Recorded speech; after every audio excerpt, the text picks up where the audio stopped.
Hi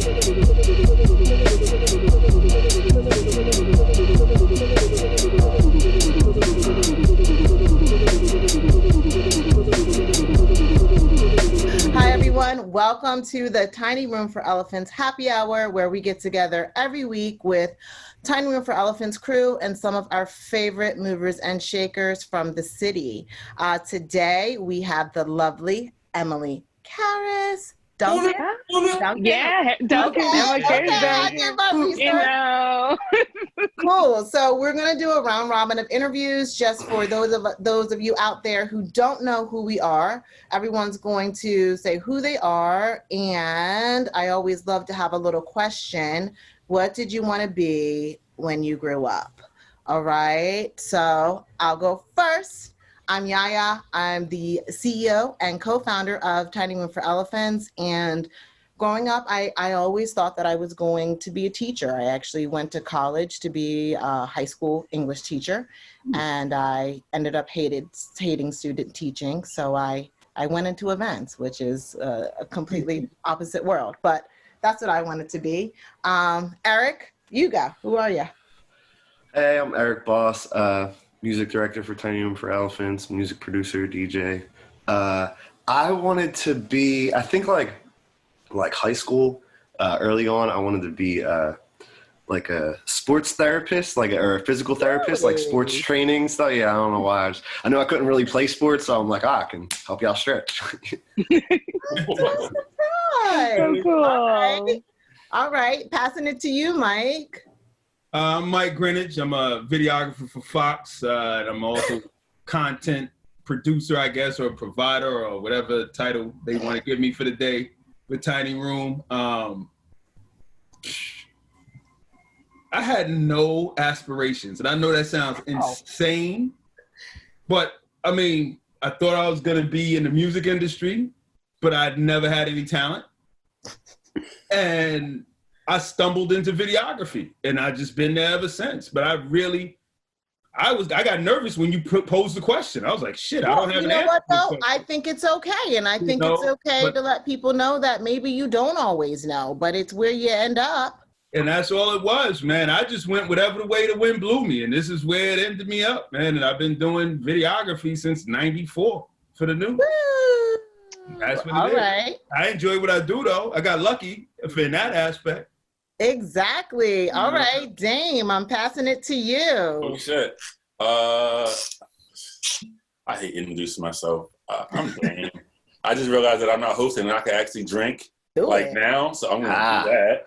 Right? I wanted to, honestly, I didn't want to be anything other than, I didn't want to be anything other than well, how about this? My aunt told me that when I was young, she said, I just said I wanted to travel the world and meet all kinds of interesting people and do all kinds of creative stuff and just kind of breathe in and out. Because that reminds me of my uncle. He was in the Air Force. And I think I'm doing that. But I didn't really have anything planned other than to go to college, which I didn't do. I was going to at least be a teacher.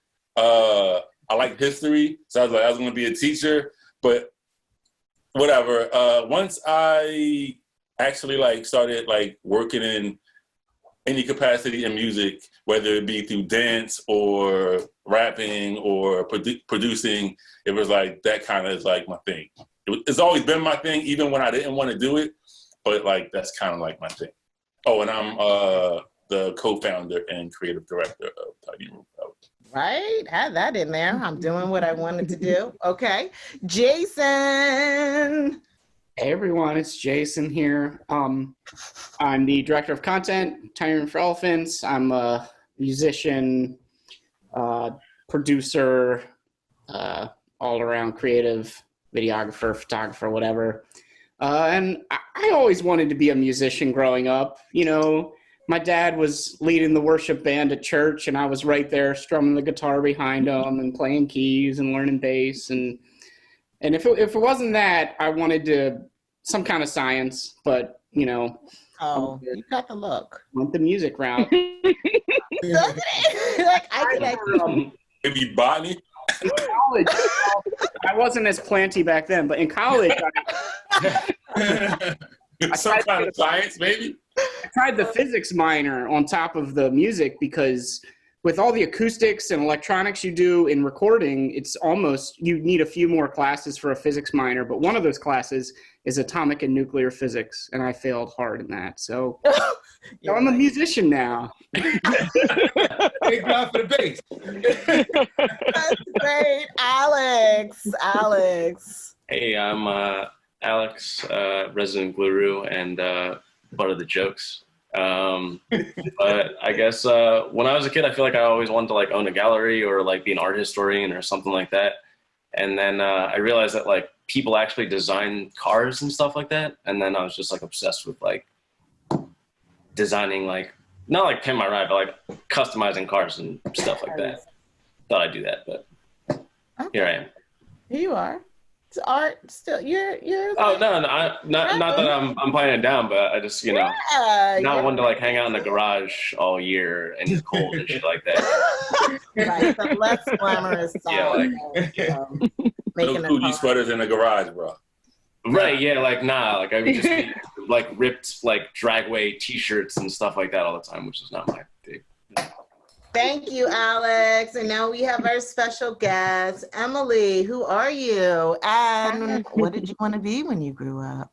Oh, well, hi, everybody. I'm Emily Carris-Duncan. I am an artist, textile artist, co-founder of the Art Department on the corner of Berks and Tulip. And when I was younger, I wanted to be an artist and a marine biologist. Yeah. Wait, it amazes me this art and science tie-in. Like, what? Okay. Yeah. It turns out I'm bad at sciences. At all. Wow. So thank you for that, Emily. So I've been doing my research and I've been following you for a while now. I remember I saw you at Milk Crate Cafe and I was like, are you Emily Carris? And you were like, yeah. And then we hugged and it was just like, oh my God.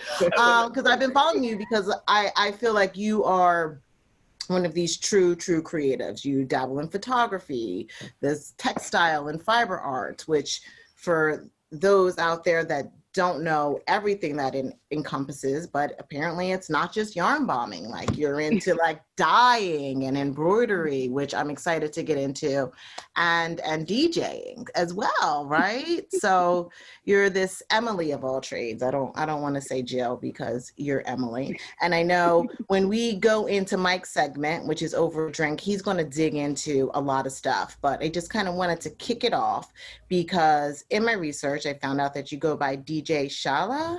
Mm-hmm. Shayla. Shala, yeah. And I was on Pinterest. Make you holler. Shala had like, you had a whole Pinterest board for Shala. And so I'm really...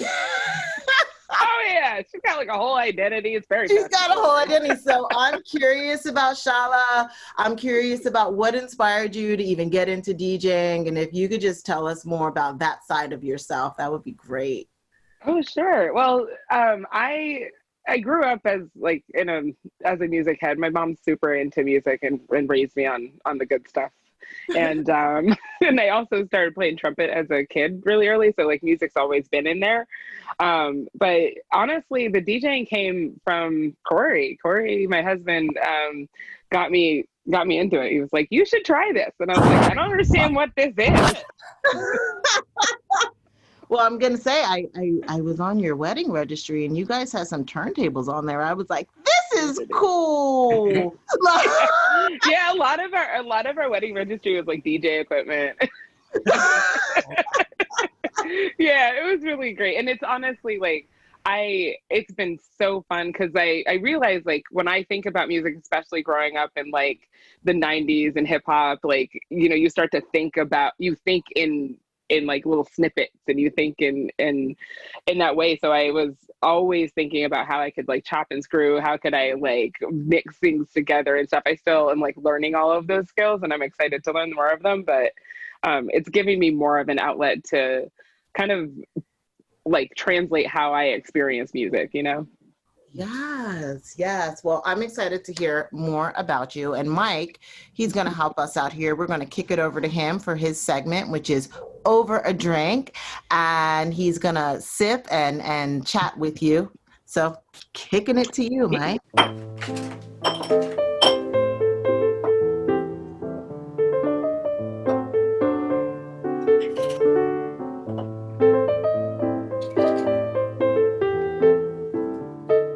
All right, Emily. So this part of the show is Over a Drink. And this is where I pour a drink and we talk about the drink and we talk about you and we find out about you. And Djing likes to call me the guy who knows nobody.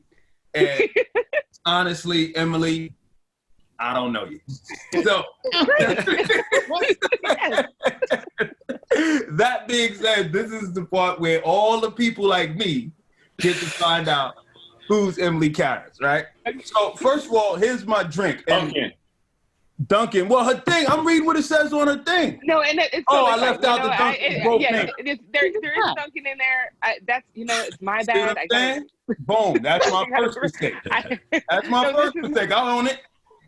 No, that's my bad. I need to reset my Zoom. That's all right. So I did scroll through your Instagram a little bit. I didn't do as much research as I should have. I've had a busy couple days, so I apologize for that. But I'd like to try to come up with a drink that reminds me of the people that I'm supposed to be researching. This drink may have nothing to do with you and your husband. But when I looked at you guys, I was like, dude, they look like they like kind of outdoorsy, like they might go to a fall festival, right? So I came up with this drink. I don't know where this is going. I got some. I pulled the rum out. So we got a little bit of rum. We're gonna put some rum in there. Some apple cider. Ooh. Mm-hmm. I got the ginger juice. And for your information, Dame and Yaya and the rest of y'all, since I didn't prepare today, I made it myself. You made the ginger juice right before the show. How does that work? How does that work? All right, here's the procedure, right? Yeah. I peel the ginger. Okay. Peel the ginger. I put it into the juicer with a little bit of water. You know what I mean? And try to liquefy it as best you can. Mm-hmm. Get the pitcher. You put a little bit of sugar in there with some water to melt the sugar off. Some hot water to melt off the sugar. And then you need cheesecloth. Wow. Yeah, that's the same face I had, Dave. You're straining? Yeah, because you don't want all the fiber from the ginger in your I'm impressed. So I called my daughter and asked her where to find the cheesecloth. She showed me where the cheesecloth was. And then I said, "You gonna stay and help me?" She said, "Dad, you're almost 50. You should be able to figure this out." So I took the cheesecloth. Fair enough. Put it over the top of the jug, found a rubber band, and put it around the cheesecloth, start pouring the ginger from the juicer in there and letting it strain, pushing the water through, push the water through. One time it did fall in, so mine has more fibers in it than my wife's would normally have. And then when you're done, you throw a couple lemons in there. I put in 2 lemons, just try to knock off a little bit of the heat. And that's what you get. And then you get the homemade ginger punch. And that's what it comes out to be. And then we got, where to go? And then we got the apple ginger seltzer for the. Ooh. What is that? Aha. Yeah. Okay. Aha. Wow, that's nice. Emily, are you guys outdoorsy? Yeah, I'm the more outdoorsy one. I'm a climber. See what I'm saying? They look like they might go to a fall festival. I'm like, these guys look like. Are you fall festival patrons? I love a fall festival. Give me a hayride. Although I do draw the line at pumpkin spice. You can't just put that everywhere. But you might go apple picking. I love apple picking. Who doesn't like apple picking? Get on the She flannel. loves Go it. apple. I love it. I live for an apple pick. I'm from Vermont. All right, well, Emily, this is I'm gonna pour the drink. And while I pour the drink, you introduce me and the rest of the people who read the book or looked at the cover and didn't read the book. Who's Emily? No, you're really peeling back the layers here. Also, that ginger ad. Ooh, I love ginger every day. Love my ginger. So I'm sad I can't taste this. I'm gonna tilt this down a little bit so you can see me make the drink. Okay. And while I do that, just tell us a little bit about you. I mean, I know you do the DJing, you do artwork. Just give me an overview of who Emily is. Oh, geez. Well, I grew up I'm a transracial adoptee. I grew up in Vermont, hence all the fall festival business.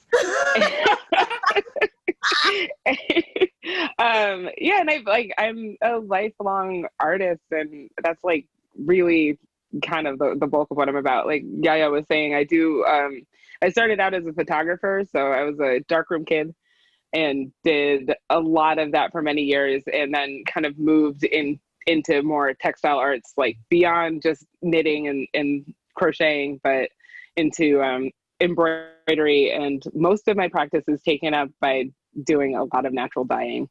So I go out in the woods and forage for, oh my God, I am outdoorsy. I don't identify. Here's your outdoorsy, Emily. Thank you for my outdoorsy.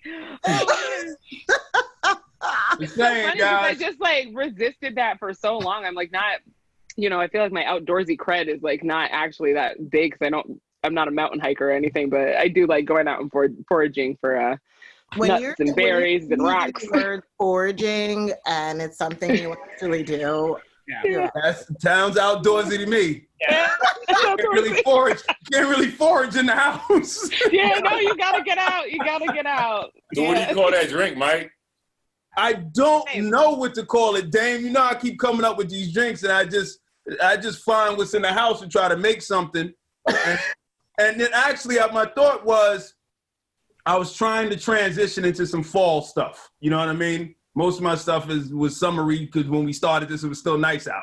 A lot of grapefruit. Even though it's 70 degrees outside right now, this kind of had, the ginger gives you a little bit of a warm feel because it got this ginger in it, and it kind of heats you up. You got the apple cider, you know what I mean? So even though it's cold, it kind of gives you a little bit of a warm sensation when you sip on it. Well, cheers to that. Hey, let me get one of those outdoorsy. Yeah, we can call it the outdoorsy. We should make a little drink book, like Mike's drink book, and put all the recipes in there, and then name them after each. You know what I mean? I keep saying I'm gonna go through all the shows, and I'm just gonna lop off the over drinks, just a part of making a drink, and put together a compilation. Go to the boy. Hey, let me have an outdoors woman. So I did also see on the thing you said y'all are gonna do. I seen the ad for this weekend. Y'all got a Johnny Brenda's. You streaming, DJing, you and your husband? Yes. Is that this weekend or no? Yes. Oh gosh, is that this week? I think that's next weekend. Yes. Oh gosh, there's so much going on, y'all.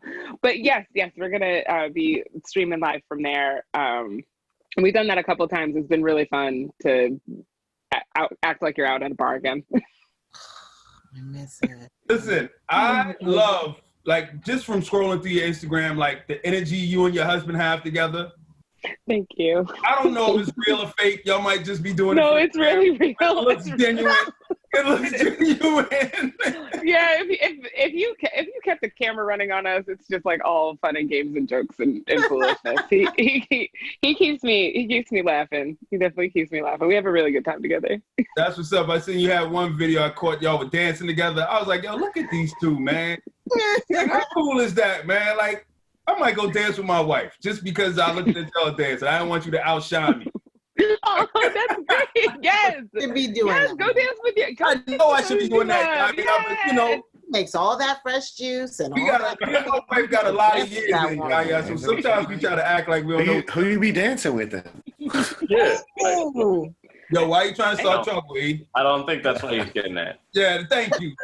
I'm just saying, you have to dance. Boss is over here yeah, what do you mean by that?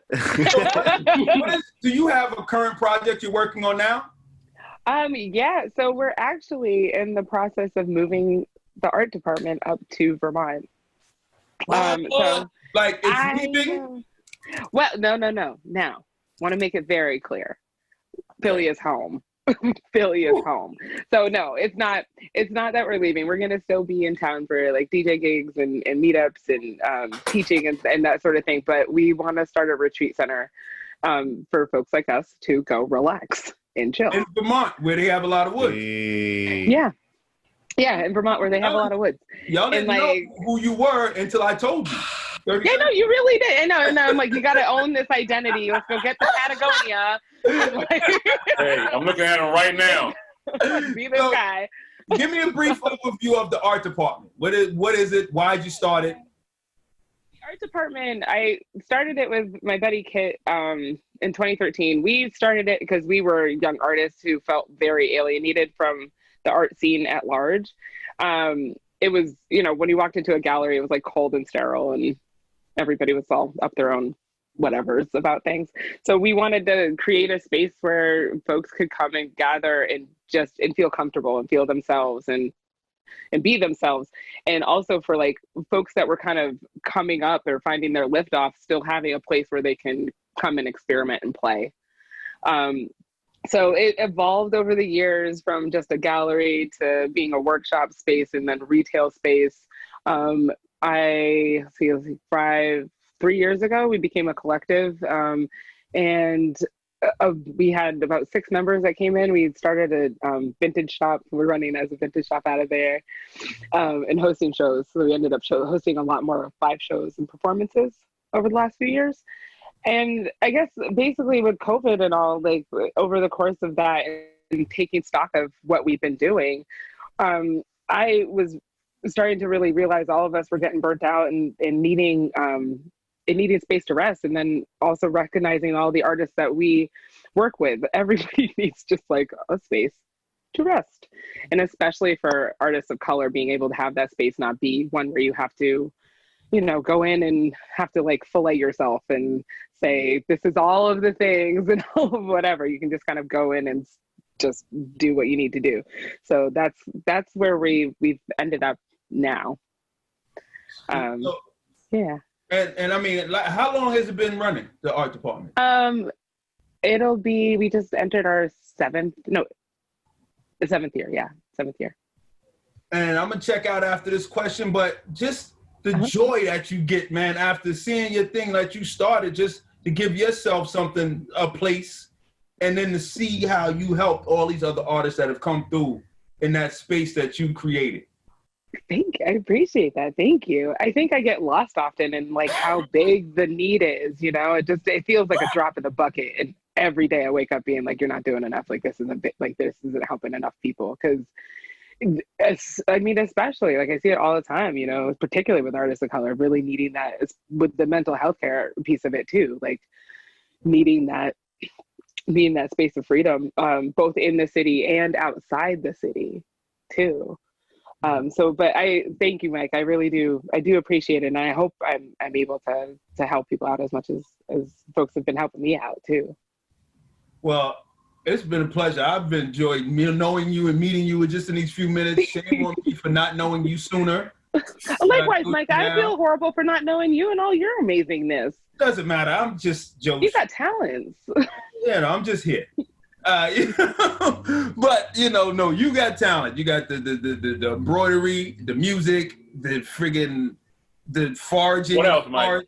for painting and colors and all the other things you do. And then you brought people up behind you. But listen, I'm gonna toss it back to Yaya. This is the over drink. We're gonna call that the outdoorsy. Inspired by Emily and her husband. Yes. If you're ever wondering. I'm empty. I need to get more. Cheers. Thank you, Mike. That was awesome. So before we get to our next segment, which is the Tiny Room for Elephants music series, we usually show a little clip of that. Oh, 1 second, Jason. Oh yeah, I wanted to talk about your music because you all are you go so deep. I go deep, honey. I go all the way. Because you didn't mention this. You didn't mention that you are also a singer-songwriter. Like, what's going on? I want everyone to take a listen at this as soon as Jason's sharing his computer. Yes, I get so high to do.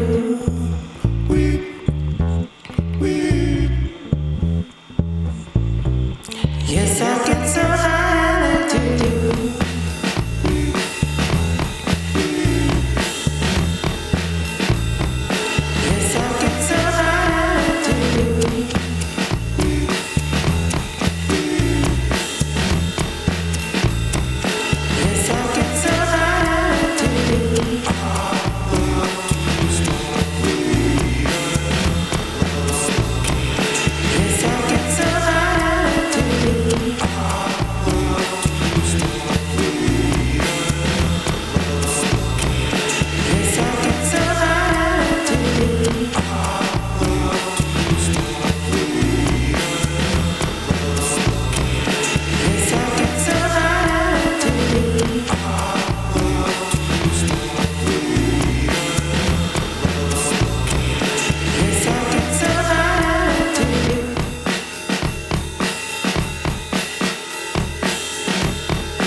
Yeah. I need to know all about it.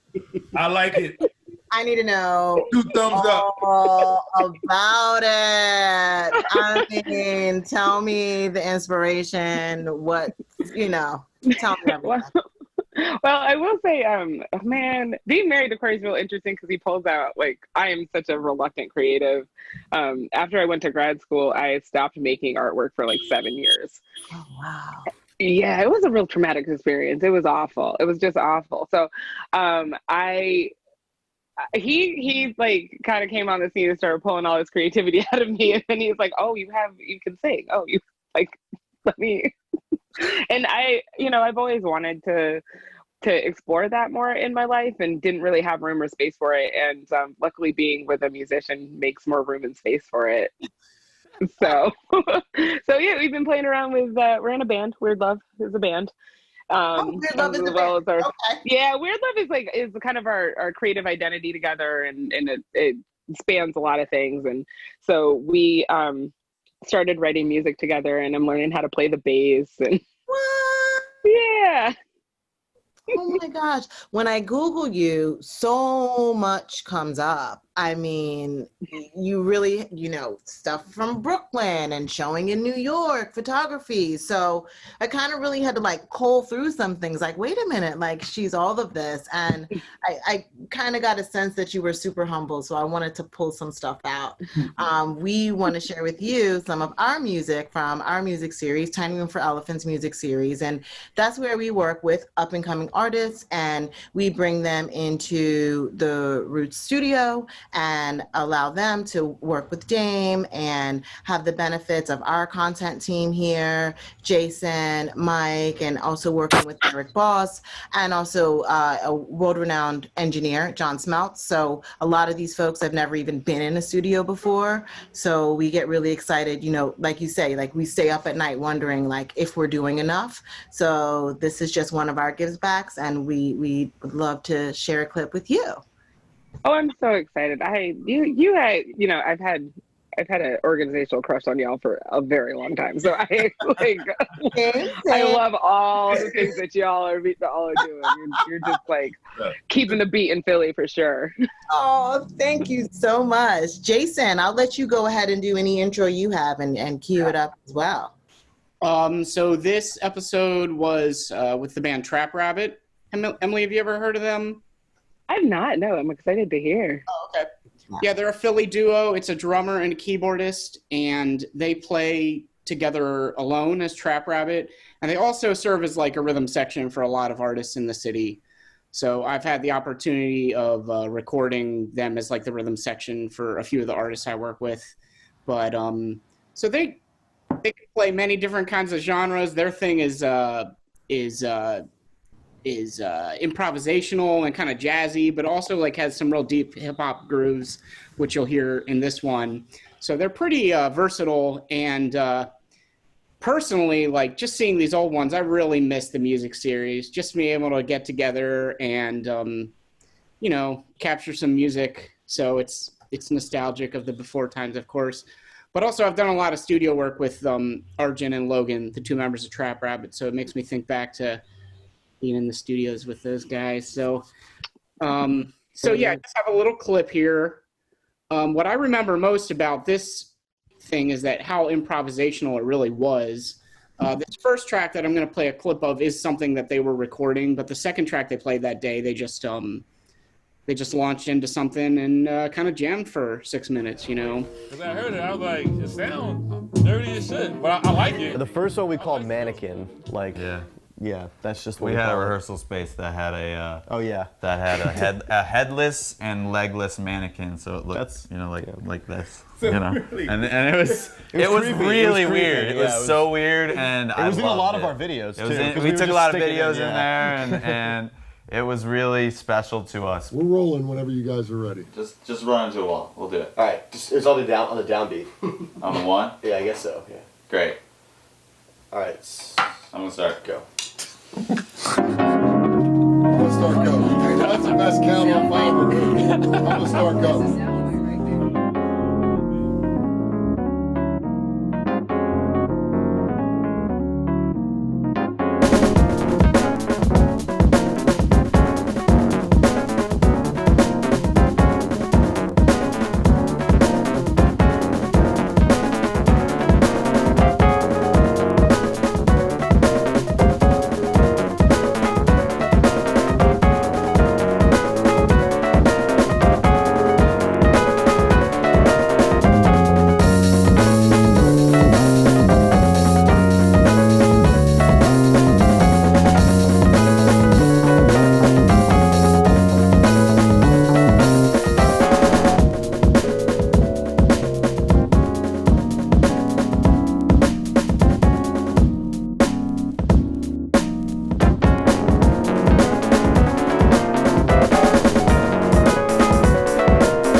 Yeah. Oh, that was super dope. I was actually jealous. Like, where was I that day? I see Jeanette there. I know. It was like, was that Jeanette in there? Where was I why wasn't I there? Were you there? That was our final. I became preoccupied with that. Like, am I up here? Am I? I love them. I love just watching them. I mean, they really do just kind of go off, like into their own space. And I'm like so incredibly impressed with how much sound they get with just the two of them. Yes. Yeah. That's packed. And you'd think there was another person on the stage, you know. Mm-hmm. Yeah. Oh yeah, or 5. Yeah. Yeah. The drum machine too. Like, you don't see too many people move on pads like that where it actually feels organic and funky, and it often feels plastic, but you know, he blasts right through it, you know. Yeah, those guys are super talented, man. I really enjoyed that one, man. The edit was tedious, but the end product was very. The edit? A little bit. That's a little bit. Yeah. Whenever you see a guy with 2 keyboards, you know it's serious. You know it's about to be right. real, You know, right? it's so serious. Especially 2 keyboards with that Either many full of knobs. shit immediately, or it's like serious. You don't have to go down. You know, that's in the notes. Yeah, so that was the final session. We did Trap Rabbit and Joey Cathos that day. So coming up, we're gonna feature Joey's episode, and then we've worked our way the whole way through the music series again. So I missed the music series, man. Yeah, we'll get back to it. Damn you, COVID! I hate COVID. We'll do it again, you know. Guys, I mean, when we get back out there, we're going guns a-blazing. That's for sure. I feel like there's so much, and this is like with all guns a-blazing. Is that along the lines of things you don't say anymore? Definitely in Philadelphia, you don't want to say guns a-blazing. I feel like Not in this city. You don't want to I feel like that's accurate. Yeah, if they go guns a-blazing in this city, you want to go the other direction. I gotta tell you, I'm learning so much about like the things that are just like in our vocabulary. I think I was telling Jason, like master bedroom. You're not. Yeah. That's not it. That's not. Well, it's like it's all over. Master and like everywhere. Music. I mean, right? Like your masters. Oh, funny. I was just having that conversation with my daughter yesterday. We was she asked me for an analog camera. I mean, a film camera, and I just happened to have one around here that my wife does hotel, and somebody left it in the hotel. So I've had it for like 10, 15 years just sitting around the house. And so I gave it to her. And on the back of the flash, it said slave. Slave. Right. And she was like, and I was like, wow. I said, we still use this word in the industry about when you slave the cameras to each other so they all work off one camera. Yeah. And I didn't think about it until I was talking to my 17-year-old yesterday. Yo, I tried how out of place that word is. I tried to talk about the master bedroom with some of Kate's family at a recent gathering, and how'd that go? Yeah, they were not. they were like, just go in the master bedroom and lay your coat down. They said, "Shut up." Master doesn't mean that. Master just means master. You know, like it means the main bedroom. You know, like the ER and the you weren't hearing me. Like, master. It doesn't have an A on the end or an ER on the end. And I watch white people go through and start to like reappropriate it.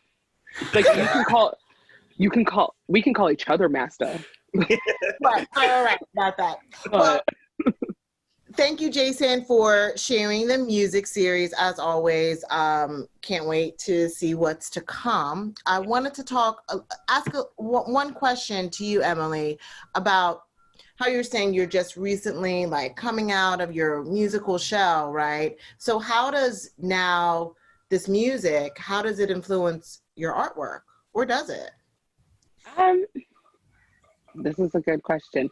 It's making me understand that there's like improv is sort of an inherent way of processing for me. Mm-hmm. And so that's definitely starting to like move into the music I'm finding. I think like I'm a really process orientated person. So I think that is something that is bridging the gap between the two.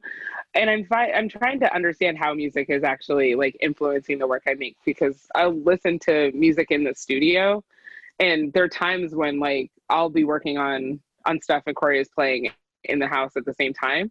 And we're kind of like, or at least mine isn't as reciprocal, but it kind of filters into my work. Yeah. But I don't know. It's something that's so new. And I think honestly, like I still haven't reached the depths of my textile practice either. Like when I talk to other folks that have been in it and they're like, oh yeah, I've been dyeing for 30 years. Like, yeah. So I'm curious to see as time goes on how these things start coming together. Fine. And playing off of one another. But I want to do some kind of like large installations that are sound and textile based for sure. Oh, I was looking at some of your textile stuff and you were talking about dyeing and foraging. Like, what are you, like, I'm trying to think like walking through the woods and like things sure. like make a color. Like, what are you? Yeah. Give us your expertise. What are you doing? Yeah. So like walnut, like right now in the fall color season, do you know those pokeberry? Actually, it's kind of a good one. You know, there are these plants that have these bright pink stalks to them and these kind of dark berries in clusters that look like grapes. Oh, yeah. So, yeah, they're like they're everywhere. And so if you took one of those berries off and squished them in your fingers, it gives off a bright pink. Kind of almost reddish, kind of bright pink. That can be turned into a very happy, stable, bright pink color, especially on wool and silk. Okay. Also walnuts. Walnuts are fantastic. It gives a beautiful, beautiful brown color. And if you add iron to it, so this is a little intense, a little morbid, but in my dye studio, I use iron as a mordant, that basically just means that the surface that you're treating it on, it means that those dyes will be color fast, they'll be light fast, so they won't fade and they won't wash out. But I use slave shackles. I had a set of slave shackles off of eBay.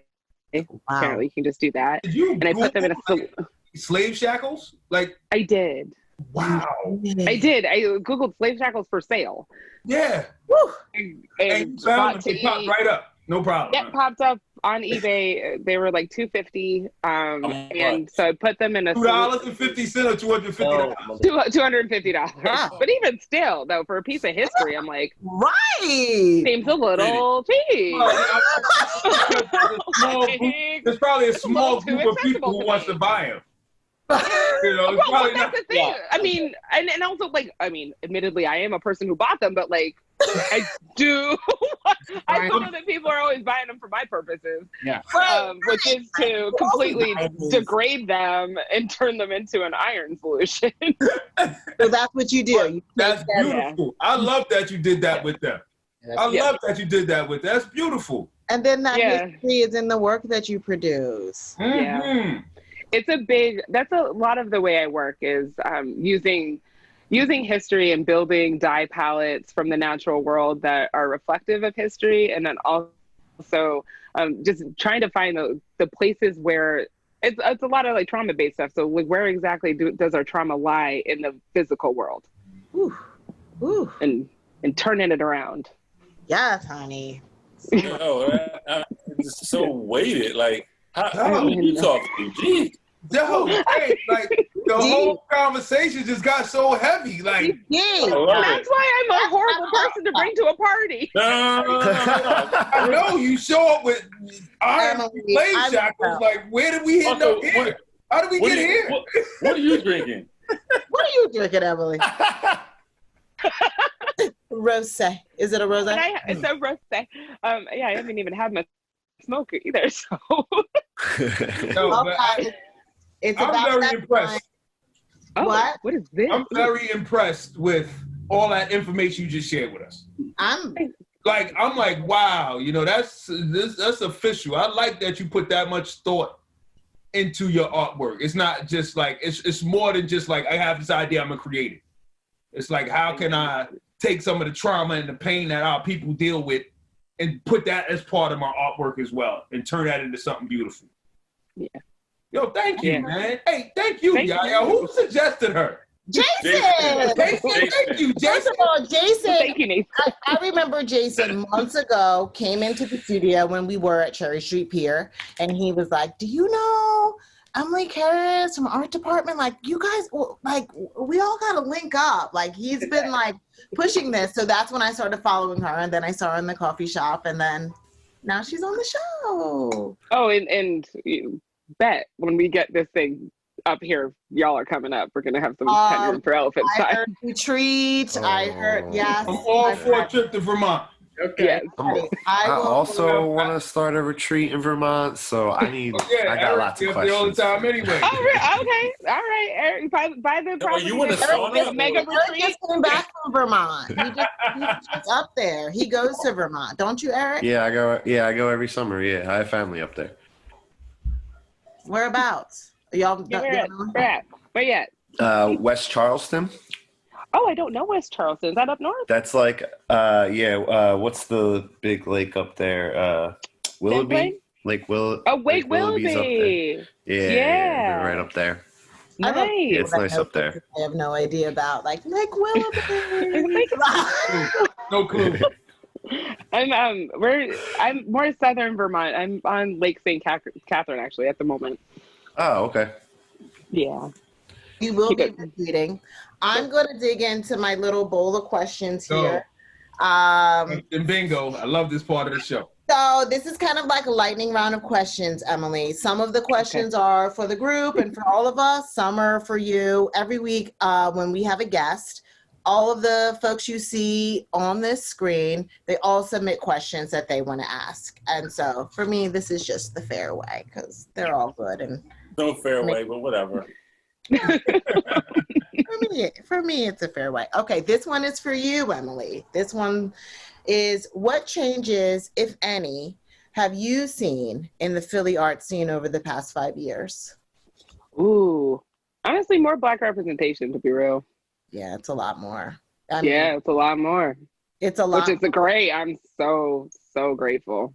I feel that way from like a marketing and brand perspective because that's where my experience is. I feel like there's a lot more choices than there were, 6, 7, 8 years ago when I was, working at Red Bull looking for people. Like, hey, there's a lot more people, and maybe that's more people are putting themselves out there. Maybe they, like question that, like, were they always here? Is it, Yeah, I wonder about that too, and it is important to remember too, like even in the last 8 years, like social media and all of that stuff has developed. Yeah. And it seems like the Philly scene is like catching a groove. And it's still nationally underappreciated deeply. Completely. But with ridiculous. COVID, like I feel like I'm seeing you guys. It's Tiny Room. I think it's the art department. I think you guys making a space and creating a space for minority artists to feel comfortable. I'm serious. Because I've been in the city for 22 years, and dude, I was saying the same thing. Like, yo, where are they? Like, I know the talent is here, but there was no place for them to come together as a community. And I think Tiny Room and the art department, places like those, have created a space for them to come together as a community. And I think that's what's been the difference. Mike, you are filling up our cups today. Okay. I know, thank you. Listen, I told Dave I told him at the early start of the call, like, listen, I didn't prepare for today. So I'm just going with the wind. And I'll hold my thoughts. I'm going to hold my thoughts to the end. But yeah, please. I have several. Question. Let's see what we got. Emily, I'm glad you're here because you can be a witness to this. I'm so glad you're here. I'll hold my thoughts. Oh boy. Okay. Are we ready, guys? The next question. What is your spirit animal? Okay. Who wants to take this? What is your spirit animal? Are we supposed to say spirit animal? Oh, no. Let's go. I think technically that's appropriation from Native American people. That's from who? Oh man. I know, I'm sorry. I'm such a party pooper. I'm sorry, yo. Damn it. Wolf you a little too woke. We need you right now. How you gonna say that and then say wolf? Excuse me. What Emily's we gotta be need on the show. right now, we need some kind of like alarm or some kind of bell because it's very rare that Yaya gets checked. And goddamn it, records right now. Need an alarm or something, man. No, I'm sorry, Yaya, I did not mean to. Yes. Yes. I appreciate it. And I'm never going to use Spirit Animal again. Let's see what else we got. Let's see what else we got here. Yeah, you didn't write that question though, you know. I know, but I wrote it down on a piece of paper. I didn't. And just had Indigenous Peoples Day, which I did. That's one of my comments too. That's one of my comments. I'm ready. For school. You writing them down, Dang? I know, Dave's taking notes over here. We're gonna get such a list. The after show is gonna be crazy. Is anybody watching TV? What are you watching? What have you been watching during COVID? Who's watching Lovecraft? Woo! I was hoping somebody. I gotta watch say this. that. Oh, yeah, you're with me. What is this? Oh, I get to go rewatch it from the beginning. It's just, it's everything. What channel is it on? It's HBO. Oh, Mike. Mike, you're looking at me like that. Yeah, like damn. You know what, Mike? I don't often follow the Mike doesn't know anything or anybody, but this one, Lovecraft Country. I think I'm gonna get a T-shirt that say "I don't know you" and "I don't know shit."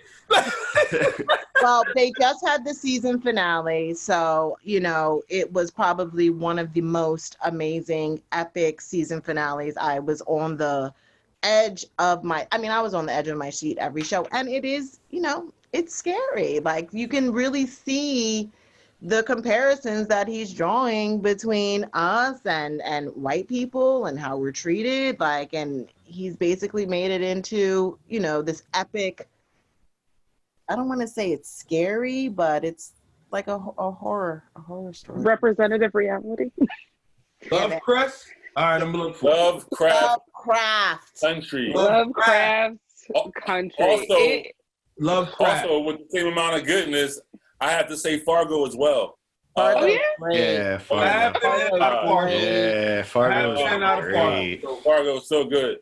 Yeah. Wait, all seasons or this one in particular? First of all seasons. All Okay. seasons. Okay. If you But have this one in particular is obviously really I'm the TV guy. If you want to binge, go back. Oh, I got it. Obviously, I'm the TV guy. All seasons Fargo, so good. Okay. Each year, different cast, different story, all set. You know what I mean? Yeah.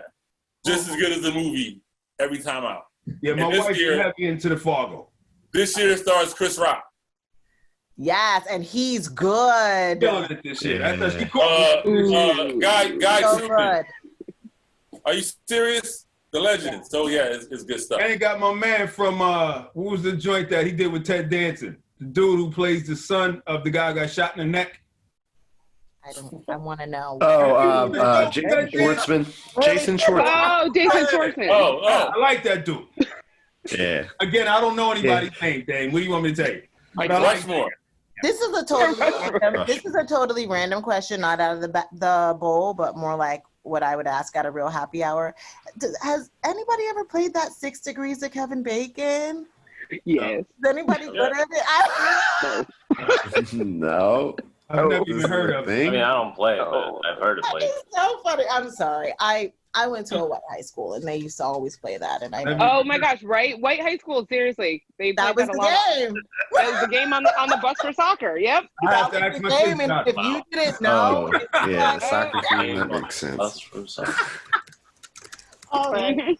I have to see if my kids ever heard of this game. They're lucky. They're lucky. What's your favorite karaoke song? Karaoke's tonight. What are you singing? Ooh.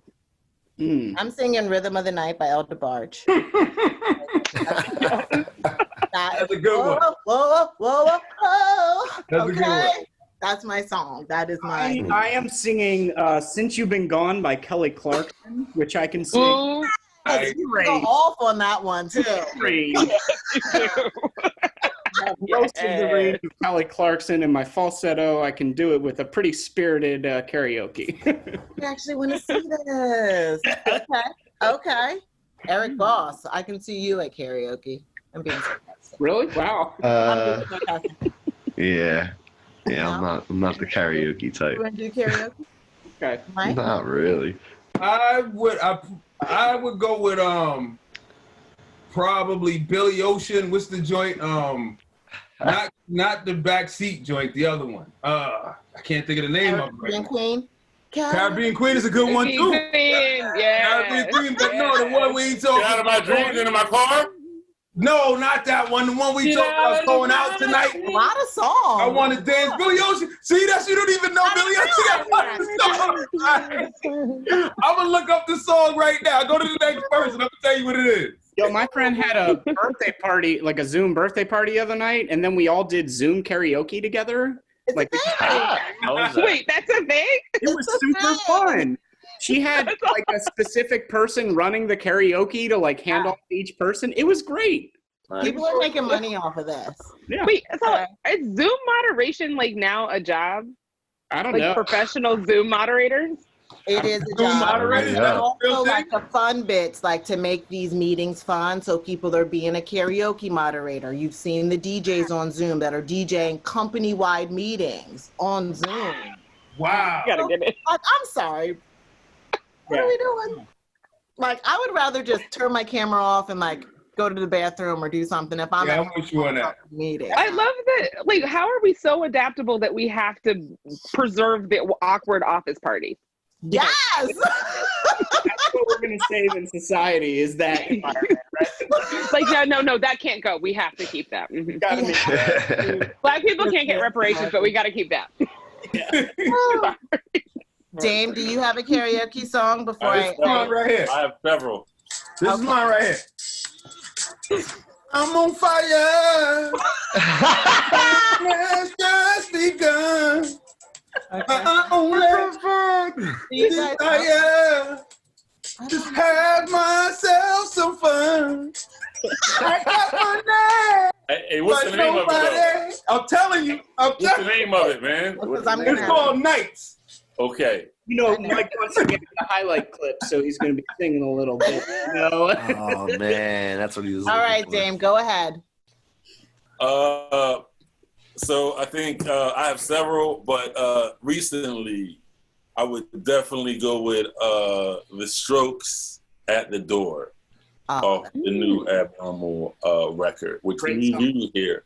I love The Strokes. I love the new album, and that song is like it'll show my it shows more of my it'll show my range. a lot of songs find me. About that for karaoke for you? A lot of songs like kind of restrict my range, and I used to resent it because it was like I just wanted to like be free and soar, like vocally rather, you know. And this song allows me to do that. So if you ever get a chance, check out The Strokes At the Door, and then think of me, singing it. We're definitely going to do some karaoke at the Tiny Room Retreat, the art I was department. like, we should definitely. Oh, yes. Tiny Room Oh, once a yes. We are definitely doing Start it that. up. Oh, my gosh. Can we have live band karaoke? I would love that. Ooh. Ooh, I I love that. love that. I will come We with can do that. They do something like that in New Orleans where it's like it seems kind of similar to like what Black Lily was. You know what I mean? There's like kind of like a house band, and they're like they know instrumentals, and you can kind of come up and either do that song or you can do something else. I mean, you know, with like people just put their names know how on. to sing. Because like that's Yeah. Sing to do that, yeah. It's like I would Karaoke. never- You should be able to just go do whatever you want. Not karaoke. You could, but there's Yeah, certain yeah, like I would I never know. go. Yeah, you're right. I would never sing karaoke at a gay bar because everybody that's doing it is like for real. They can sing, they're showing Yeah, out, and it's That's like true. You got to be careful. I'm just No. singing. Yeah, you gotta I'm going to be walk in careful. singing I Will Always Love You. Like, I got it. I got this. You gotta have a little confidence in your voice. I feel like if I get going, just like I'm hard to top, you know. Wow. Wow. You Well, got I to just stay in can't your range. I'm with Dane. If you just stay in your range, you'll be all right. Even if If you your range is like, you know, you got to know your range. yeah. Billy Ocean is my range. I could get down with that because all you're doing is talking. You like rapping just with a little melody. That's disrespectful, Mike. Leos is an incredible singer. And songwriter. Everybody else can sing along, so you get lost in the crowd. He said, "Get out of my dreams and into my car." That's a great song too. I'm just Emily, saying. it's been amazing having you on today. Thank you so much for joining us. I do want you to let people know where they can find you, if they're looking for you, if they want to know where you're gonna be. Like, just give us where you can find me. Well, where are we at? We're at the 20th. Okay, so I think you can catch it up until this weekend. I have a show up on 4th Street and Bainbridge in Fabric Row called Distant Memory. So go check it out with Colin Pisano. And then you can find me on Instagram at Carris-Bears is my Instagram handle. And then you can also find the art department on Instagram, Art Dept Philly. And yeah, from there you can get to my website and see my artworks and that sort of thing. If you want to check that out, it's emilycarris.art. And yeah, that's it. Thank you all so much. And seriously, you guys felt like a real happy hour today. I felt like we were just shooting the shit, which is. And I have thoughts about that. Thank you. All right. Well, normally Jason plays us out, and he's going to do that today. But thanks again for joining us for the Tiny Room. Thank you for having me. I love you all so much. This has been wonderful. Thank you for hanging with us, Emily. It's such a pleasure, man. Such a pleasure. All right.